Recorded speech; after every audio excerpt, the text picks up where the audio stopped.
Okay, this is video update number 2.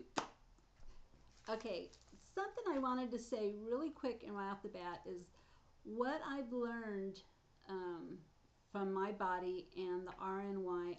Most of, I'd say 90% of the problems that I had nothing whatsoever to do with the lap band or the RNY. So I really want to get that out there and then get everyone to understand that all the problems that I had nothing to do with any of these surgeries. So those of you that are thinking about having the surgery, don't let any of my issues,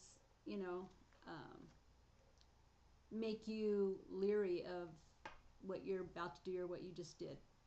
Because I'm a whole different mess all by myself.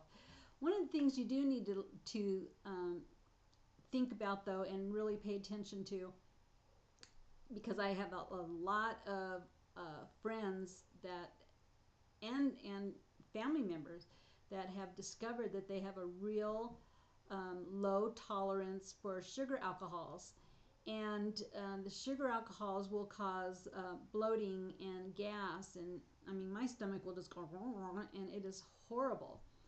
And that also, not just sugar alcohols, but I mentioned in my other video the fructose, any of the maltitol, xylitol, any that can have a laxative effect on people, and it'll state right there on a lot of labels to be careful. And a lot of people can tolerate this and a lot of people can't, and if you're one of the people that can't, be prepared after your surgery that it's going to magnify.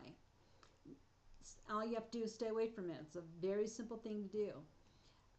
I wanted to write a letter to Russell Stover because they have some candy out that their advertising is made with Splenda, and I can tolerate Splenda, and a lot of people I know with sugar alcohol intolerance, shall I call it, can tolerate Splenda, and I've learned to bake with honey and use Splenda in a lot of things. I just stay away from real sugars because as RNY patients we have a problem with it, and in my system I have a problem with sugar alcohols and fructose and whatnot. But get back to Russell Stover.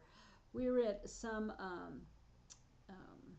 it was a local pharmacy, and we're waiting for a prescription to be filled for my husband, and I saw this Russell Stover and it says Splenda on it. I was so excited. I went hot dog, and it was dark chocolate covered coconut, like a Mounds bars, and those are my favorite. I went, oh my gosh, I would kill to have something like that, because I have been very, very strict in that department with sugar alcohols because of what I've been through. So I grabbed this bag, and right then and there I ripped one open and I ate one. I said, oh my gosh, this is heaven. And I was so excited. I grabbed another bag, and then they had some other types of candies that I grabbed. And I'm really one of these kind of people that I can eat one or two and leave it alone. So that wasn't a concern of mine. About an hour or so later, I heard my stomach grumbling and carrying on. I thought, what the heck? Why? What's going on? Well, by this time, I know that it's something I've eaten, and it had sugar alcohols in it, or it had the maltitol, xylitol, all this other stuff. So I grabbed the package, and sure enough, it had all of those ingredients. So in my opinion, I think what Russell Stover is doing is adding a little bit of Splenda in there so they can advertise it's made with Splenda, but then they continue to use all the other garbage. And that's what happened. And there was a lot more of that garbage than there was Splenda, or I wouldn't have reacted like that. So be very careful about the sugar alcohols and all those other kinds of things if you are sensitive like I am. So I really wanted to say that. Another thing that I've discovered with my gastric bypass is not only do I get fuller quicker and eat a lot smaller, but I'm more aware of what I eat now because of the effects of what I'm eating can have on me. I cannot eat a lot of high-fat foods. I've never dumped so far in 28 months but I do get horribly nauseous and where I have to lay down and I'm not feeling good. And I know that's part of the dumping process, but it's not full-fledged passing out and all that other kind of stuff that a lot of our RNY friends have experienced. Um, Mayonnaise. I have to be very careful with mayonnaise because it's a high fat content. Um, I'm very leery of a hamburger.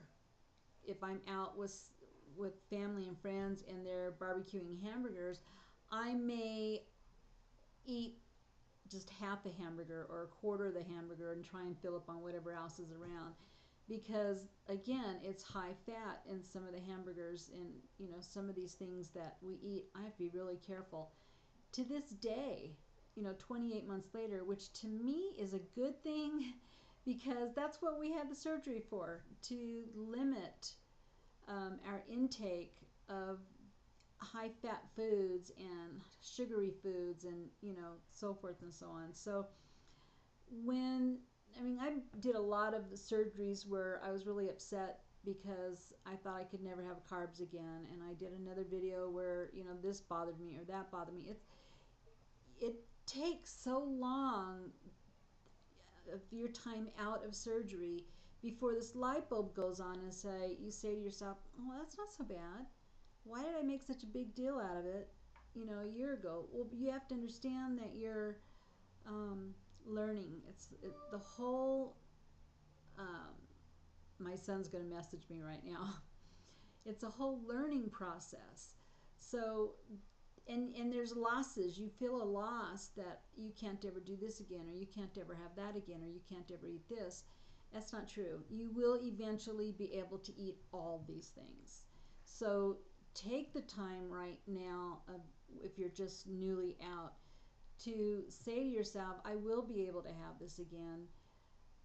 And it's a whole process of the acceptance, the loss and acceptance that you're going to have to go through, and you're going to have to realize that we did this to change our lifestyle, and your lifestyle is going to be changed, but it's all going to be for the best.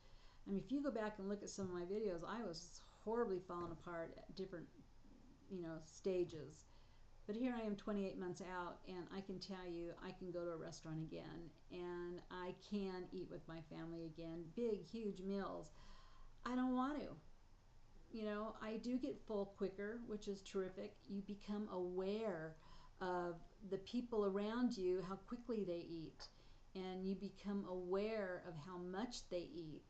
And at first, you're very self-conscious, and you're even to the point where you want to eat these great big meals again, and you're feeling like, gosh, I can't do this, and I'm this outcast, or I feel stupid, or I don't fit in, or I don't want to tell anyone I had this surgery. You do get to a point where it's like, hello, I had this surgery because you people and me are eating way too much. I mean, we got this humongous plates full of food. Why? We don't need that. You don't need a huge piece of cake. A small piece of cake is satisfying as a big piece of cake is. And you do become aware of all these things, and it all works out for the best. It really does. And that was one of the really important things that I really wanted to say in this video update, is how much I've learned and how much better I'm eating and how much better I'm feeling because of it. So for all of you that are just fresh out and you're got a ton of fears, I can't tell you to get over it and forget it. It's just a process that you're going to have to go through.